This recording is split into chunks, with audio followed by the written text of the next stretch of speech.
Athletes, have you ever been wondering why you haven't been getting faster and more explosive? Well, in this video, I'm going to break down exactly how strong you need to be, which plyometrics actually matter, and the most important benchmarks to chase if you want to be an elite level athlete. This will be one of the most practical and actionable videos you could ever watch on how to actually get faster.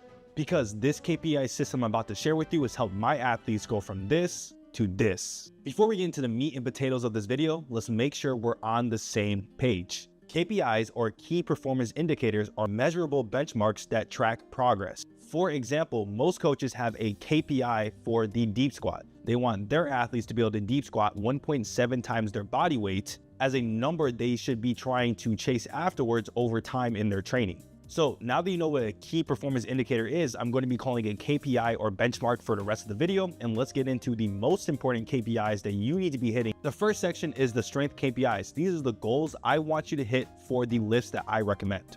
For the barbell back squat, I want a 1.75 times body weight squat at thighs parallel. You've heard this before, but there's one caveat. The concentric, which means the up portion of the lift, needs to be under 0.8 seconds. So if you're going for that 1.75 times body weight squat, let's say it's 260 pounds, you're a 150 pound athlete, and that barbell travels slower than 0.8, then it does not count. You're not lifting it with enough power. So you need to keep getting stronger so you can actually do that. And the next thing is the heels have to be elevated. If you're doing the squat and it looks like a good morning instead of a true back squat, then that is not your 1 rep max. So you want to get strong at this lift to make sure that you have the mobility and force production qualities needed to be an elite level athlete. The second strength standard is going to be a chin up. I want you to be able to chin up your body weight for 10 to 12 reps, or be able to chin up 0.35 to 0.5 times your body weight for 1 to 5 reps. This is pretty important because it's just a good upper body compound lift that's going to build the biceps, the back, and it's just an overall good upper body strength goal.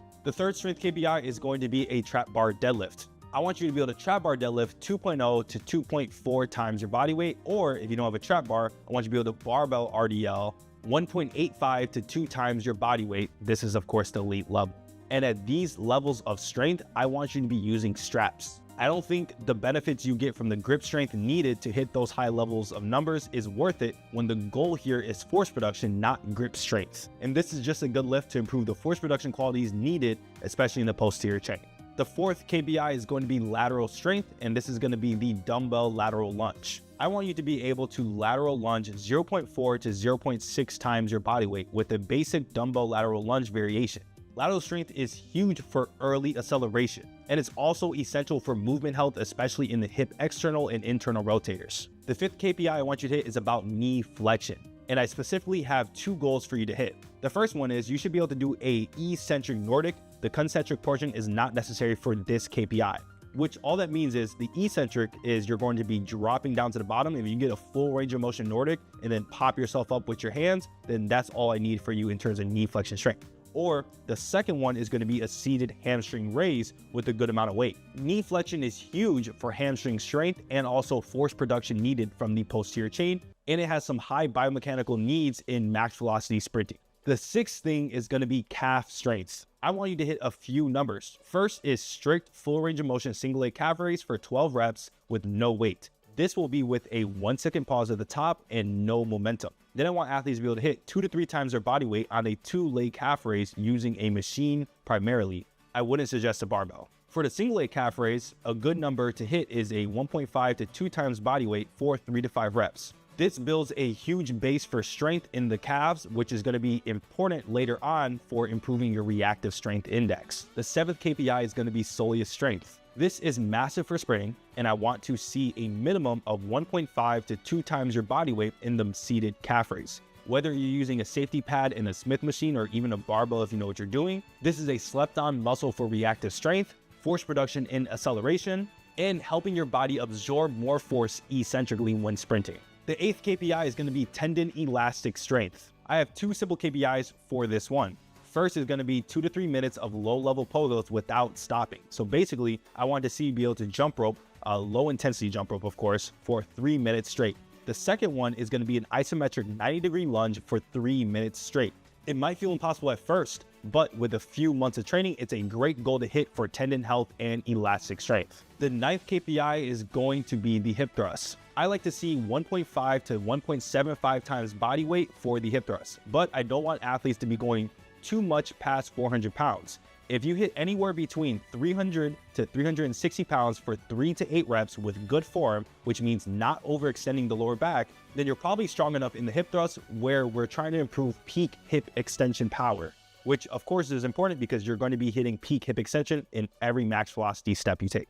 The 10th strength KPI I want you to hit is the split squat.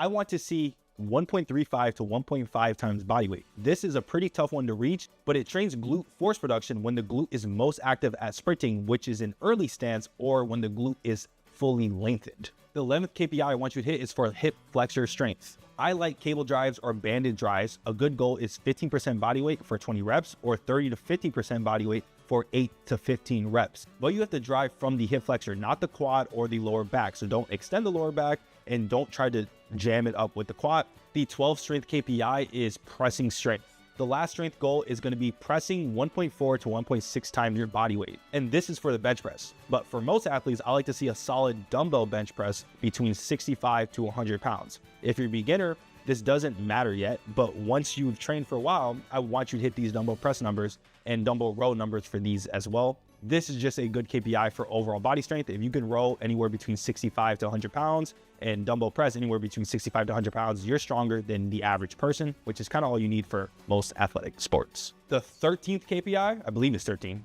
right? Hopefully it's 13, is body fat. I want most athletes to be anywhere between 10 to 15% body fat. If you're significantly past 15, you're gonna have some detriments to your performance. You're gonna either be slower, sloppier ground contact times, more muscle dominant force production strategies. And then if you're way too low, then you're probably gonna have some recovery issues. You're probably not gonna be strong enough. You're gonna lose some relative strength. So you want anywhere between 10 to 15% body fat. Most people are gonna be that 12 to 15, which is good. So we just covered the general strength numbers I want most athletes to hit. The problem is this alone won't guarantee your explosive speed, because if this is all the training that you're doing, you're gonna miss some key aspects of speed development that you're gonna need. So what every athlete needs are these next KPIs. They're significantly more important than the strength KPIs that I mentioned before.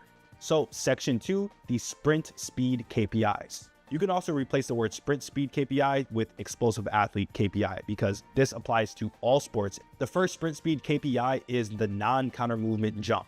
I like athletes to hit anywhere between 20 to 23 inches. This is where you get into a half squat position, pause for 3 to 5 seconds, then jump as high as possible. This is a great indicator of ballistic strength needed for acceleration. The second KPI is going to be standing counter movement jump.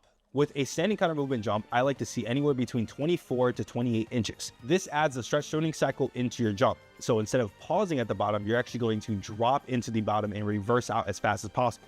This type of jump has a pretty high correlation with how fast your acceleration is. So if you have a really good standing vert, you probably have enough power needed to actually be good at acceleration speed. The third KPI is going to be the approach vertical jump.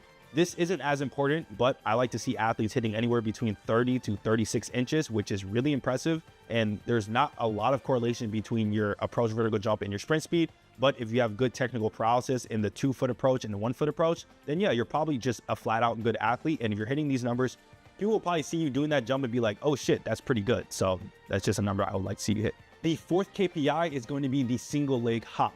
This is harder to put an exact number on, but you should be able to hop 20 yards on one leg while keeping the ground contact time under 0.2 seconds and hitting a foot over height. If it looks clean and your ground contact times aren't sloppy or your hip and knee aren't collapsing, then you're probably in a solid spot. And this is just a good indicator of reactive strength qualities that you need to be fast. It's also one of the best exercises you can do in all your speed programs. You should be cycling through 1 to 2 times per week to improve your speed. The fifth KPI is the broad jump, and this is extremely important. This is one of the most important power metrics. A good number is 115 to 120 inches, which is around 9 to 10 feet from a standing broad jump. Like I said before, this is a huge power indicator. So if you struggle with the broad jump, you need to do broad jumps more, measure your distance, and try to get to that 9 feet over years of training, because this is one of the biggest power indicators for athletes. The sixth KPI is the standing triple jump. This is another huge power indicator. I want athletes to be able to hit 37 to 40 feet in the standing triple jump. If you can hit 40 feet in the standing triple jump, then there's a high indication from a lot of high-level coaches and a lot of research out there that you could probably have the force production quality and power needed to run a 4.5 second 40-yard dash or faster. The seventh KPI is reactive strength. This is extremely important. This is easily a top 3 metric to improve. I need athletes to have a minimum RSI score of 2.5 with a goal range of 3.0 to 4.0. You must keep your hands on your hips, so no kicking your feet forward to cheat the number to give you more airtime essentially. And it needs to come purely from your ability to pogo. Reactive strength is one of the key fundamentals to sprint speed. So the higher you get this up around that 3.0 to 4.0 range, then you're going to have the force production qualities from the lower limbs, the reactive strength and elastic qualities from the lower limbs needed to be a fast athlete. The 8th KPI is going to be acceleration.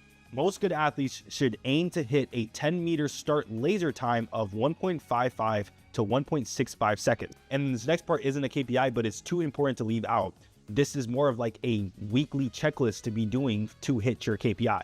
We want to be doing sprint accelerations 1 to 2 times per week. That means 5 to 25 yards per rep, 80 to 150 yards per session of max effort sprints, and 2 to 3 minutes of rest between sprints. For example, 6 times 20-yard sprints is 120 yards of total sprint session with 2-minute rest in between every single rep. The 9th KPI is going to be max velocity sprint speed. The gold standard for max velocity is a sub 0.95 second 10-meter fly. A good goal is 1.0 seconds, and the ultimate goal is, of course, sub 0.9 seconds, which is for the elite athletes. The best way to hit this is improving your reactive strength and exposing yourself to max velocity sprinting, aka stimulating your body for top end speed. For top end speed, we want 10 to 20 yard flies, 30 to 40 meter max effort sprints, and a total distance of 120 yards per session, or a 5% drop off if you're doing 10-yard flies or timed sprints. Max velocity is important in every sport, so make sure you're trained. Knowing all these numbers and having the goals is amazing, but how do you actually improve your squat numbers, your broad jump, your reactive strength, and even your max velocity? Well, that's where this video comes in on a full guide